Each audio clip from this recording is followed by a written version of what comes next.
Welcome to Inside Politics. That was over an hour of Donald Trump giving a news conference, answering questions, and giving us some new information about what he intends to do, or at the very least is not ruling out when he takes office, including not ruling out a military invasion to conquer Greenland, the Panama Canal, and perhaps the annexation of the country of Canada. There is a lot more to discuss. We have a terrific panel here. Caitlin Collins, you are our chief White House correspondent, in addition to all of your other titles. What's that? 13 more days to go. Yeah, okay. But you obviously have been covering Donald Trump for a very long time.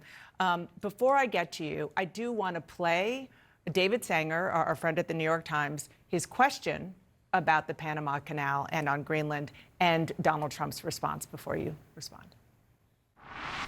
No, I can't assure you on either of those two, but I can say this: we need them for economic security. The Panama Canal was built for our military. I'm not going to commit to that now. It might be that you'll have to do something. Look, the Panama Canal is vital to our country. It's being operated by China. And we gave the Panama Canal to Panama. We didn't give it to China. And they've abused it. They've abused that gift. It should have never been made, by the way. Giving the Panama Canal is why Jimmy Carter lost the election, in my opinion, more so maybe than the hostages. The hostages were a big deal. Okay, so the question is, Caitlin, how much of this is Donald Trump trying to negotiate and posturing and warning them? And how much do you really think he means it, particularly given the fact that a big part of his consistent campaign message for 8 years has been, I'm going to get us out of wars? Well, I mean, it was an extraordinary moment, one of the most extraordinary moments of that press conference, where he was refusing to rule out using military force to retake the Panama Canal, something that he himself brought up, I should note, in this press conference when a reporter later asked, why are you bringing this up? Obviously, it's a signature achievement of Jimmy Carter's. He's about to be lying in state here in Washington. Trump said he was asked about it, but Trump brought it up in his opening remarks. It's something that he's been quite fixated on behind the scenes, from what I've heard from sources in the past few weeks on this issue, complaining about Chinese influence. Obviously, this was a signature achievement of Jimmy Carter's. He believed it improved relations with Latin America for the United States. And still, it's one of his biggest accomplishments that people talk about.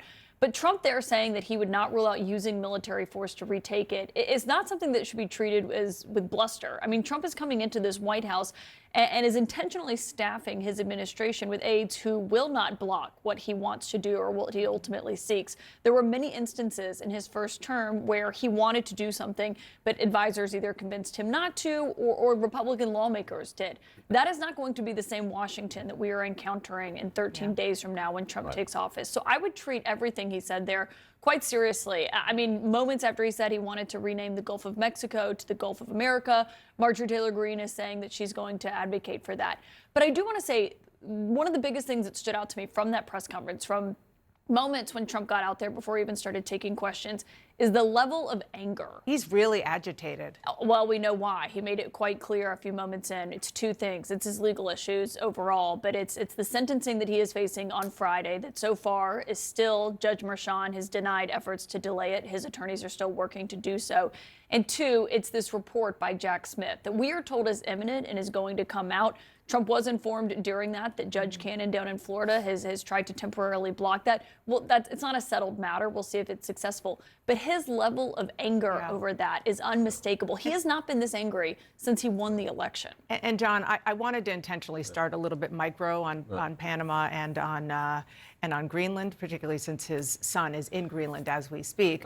But I do want to sort of open it up a little and talk big picture about your takeaway from, as Caitlin just said. It is remarkable, somebody who is 2 weeks from resuming the presidency of the United States, who, whether you voted for him or not, whether you like him or not, just engineered a remarkable historical political comeback, is so whiny and so full of grievances. Now, that is Donald Trump's trademark.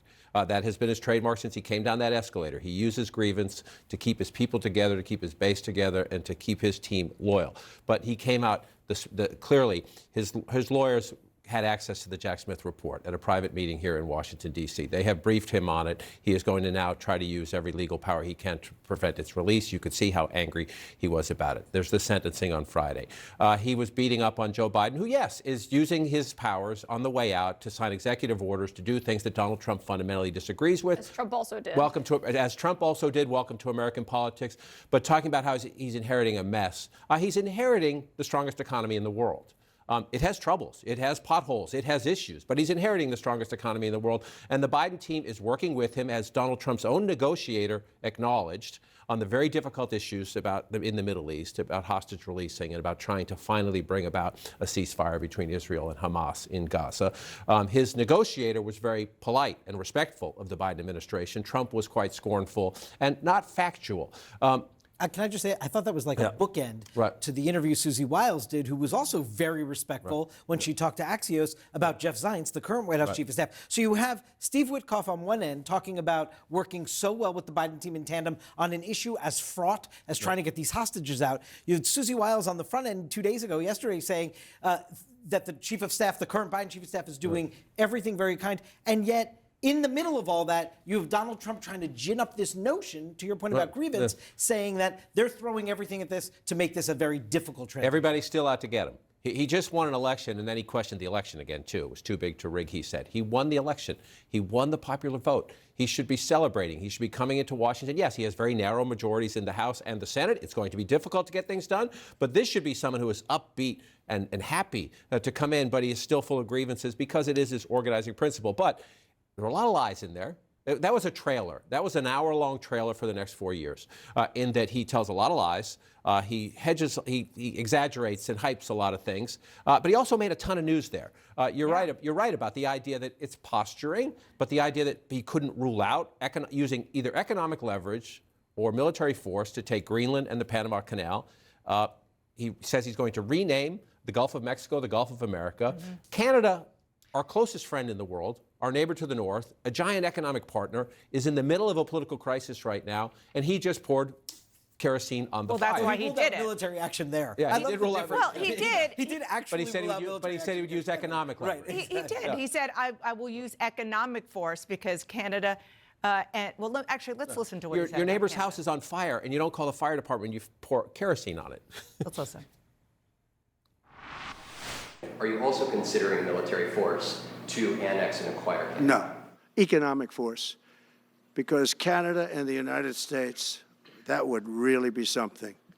You get rid of that artificially drawn line, and you take a look at what that looks like, and it would also be much better for national security. Why are we supporting a country, $200 billion plus a year?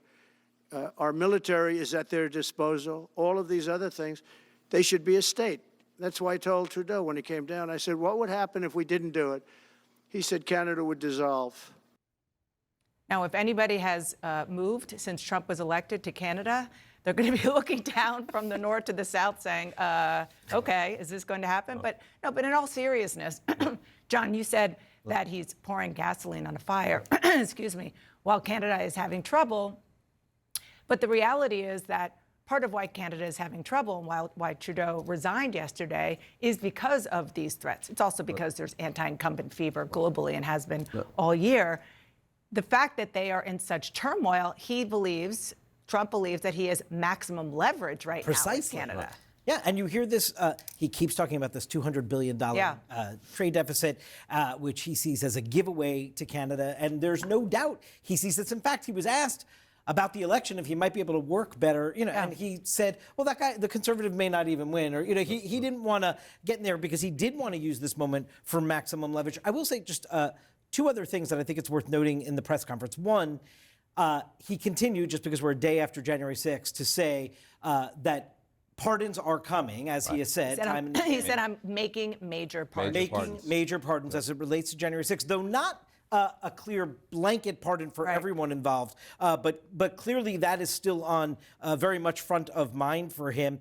And I do think you heard in the press conference him at times, he was asked about prices and his comments to Time Magazine about sort of expectation setting, that getting prices down is tough. He understands. You see there that he won this election on the economy and on immigration. He said that as much. And so it was interesting to hear him reassert what he said to Time, which is like, oh, prices are going to come down, but it is tough to get prices down. He wants to have that both ways.